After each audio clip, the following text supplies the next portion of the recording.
Hi guys, welcome to Pencil College. In today's video, we'll be looking at more examples from Chapter 4.1 Polynomials. So if you've forgotten the definition of this term, or rather what polynomials mean, please review the previous few videos, okay? And let's go straight to example number 2.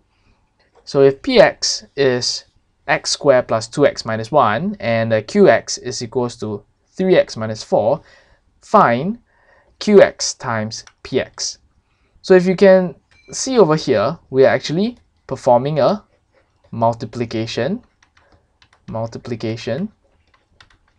of two polynomials.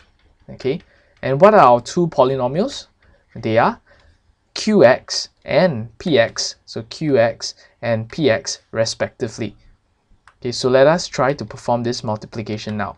So qx is 3x minus 4 and px is x squared plus 2x minus 1. Okay, so let us multiply out the terms very carefully one by one. So 3x times x squared will give me 3x cubed, so 3x cubed. Okay, and then 3x times positive 2x will give me 6x squared, and then 3x times negative 1 will give me negative 3x. Next, okay, let me change to a different color. So negative 4 times x squared will give me negative 4x squared. Okay, negative 4 times positive 2x will give me negative 8x. And finally, negative 4 times negative 1 will give me positive 4. And just using, just simplifying all this, I'll have 3x cubed, okay, 6x squared minus 4x squared will give me positive 2x squared. Negative 3x minus 8x will give me negative 11x. And finally, we'll have a plus 4, positive 4 from here. And that's it. Okay, so I think this example is still pretty, okay, so I hope you are able to get this. And let's move on to the next example. So the next example requires a little bit of thinking. So question says, without expanding the polynomial, find the coefficient of x squared. Okay, so this is where it gets a little challenging. So let us just ponder for a moment. Suppose I'm dealing with this term, 4x squared. Okay, what will happen if I were to multiply 4x squared with, okay, let me use red ink, 4x squared with 2x squared, for example? Don't you think that we will arrive at a term that looks like this? 8x to the power of 4. Okay, so if we want the coefficient of x squared, then we are looking for the term in front of x squared. Okay, so therefore we shouldn't be doing this multiplication over here, because that gives us x to the power of 4, which is not what we want. Okay, so if I want x squared, I should be multiplying 4x squared with negative 3. So let me just highlight this. So 4x squared with negative 3. And what happens when I multiply this together? 4x squared times negative 3 will give me negative 12x squared.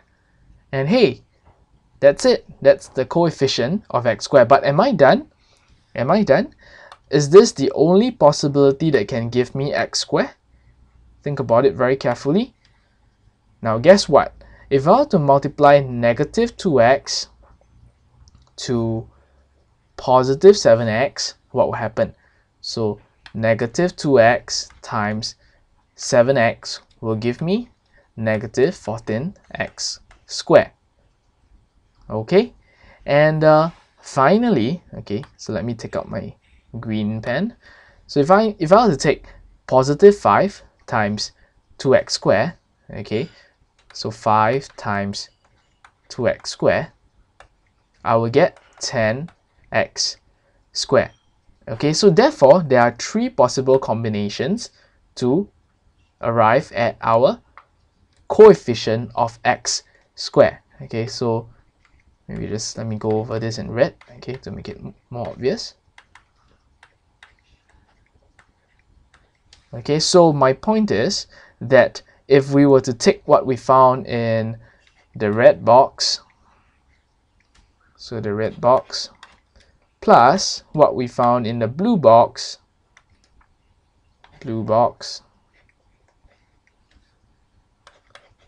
okay, plus what we found in the green box, okay, then we will get the coefficient of x squared that we want. So to get the coefficient of x squared, it is this plus this plus this. Okay, and using my calculator to help me, I will just arrive at negative 16x squared. But take special note that the coefficient of x squared refers only to the term in front of x squared. Therefore, my answer shouldn't be negative x squared. My answer should just be negative 16. Okay? So if you've forgotten what does the coefficient mean, please review the previous video. And if I were to just put it in simple terms, coefficient refers to the term in front of x. Okay, so in this case, we're looking at the coefficient of x squared. So we're looking at the term in front of x squared. Okay, so I hope you've enjoyed this video. For more videos, please log on to pencilcollege.com. I'll see you in the next video.